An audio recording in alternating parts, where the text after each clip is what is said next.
For now, Ukraine still has an ally in the White House. Photo illustration Intelligencer. Photo Drew Ongerer. While war in Ukraine may have faded from American public consciousness, largely replaced by Israel-Hamas war, conflict on ground hasn't changed much in recent months. As Ukraine's counteroffensive has fizzled out, an endless war of attrition appears to favor Russia, which has vantage against a Ukrainian army completely depleted of manpower and whose economy is primed for a long conflict. But Russia continues to have many battlefield problems of its own and appears far from a significant breakthrough. At this point, the biggest question about the war may be a political one. In both the United States and Europe, once unwavering support for the Ukrainian war effort appears particularly shaky, with a massive additional funding bill now stalled in Congress.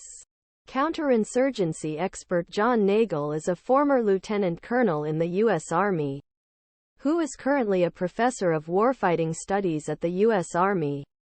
The Army War College believes the Biden-Trump rematch next year will likely be a big deal. I talked to him about the best and worst case scenarios for Ukraine in 2024 and beyond.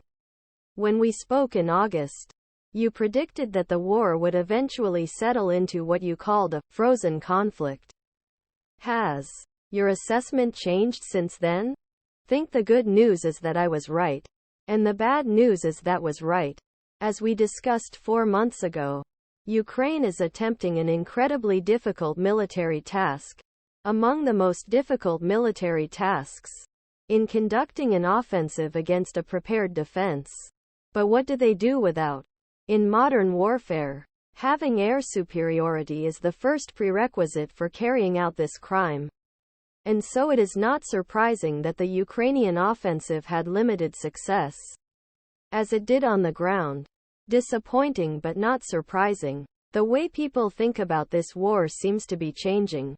The foreword to a recent Wall Street Journal article about the war reads, "As Russia's war against Ukraine approaches its third year, Moscow has the upper hand on military, political, and economic fronts." And an Economist cover story concluded that Putin is now winning. Just to focus on the military element, do you see much evidence that Russia is better than it was a few months ago? No. The Russians don't do much better. And I think the magazine is exaggerating. I think the Russians don't lose. And ultimately, if the Russians don't lose, they win. There's a much bigger base to draw on theirs. The extraordinary fact of all this: when there is a talking dog, you should be surprised that he uses grammar wrong. You should be surprised that there is a talking dog. To have a country of 20 million people standing against anything that Russia could send chemical or nuclear or biological weapons its way for 40 months, coming 2 years later, is an extraordinary achievement. They were only able to do this because of the extraordinary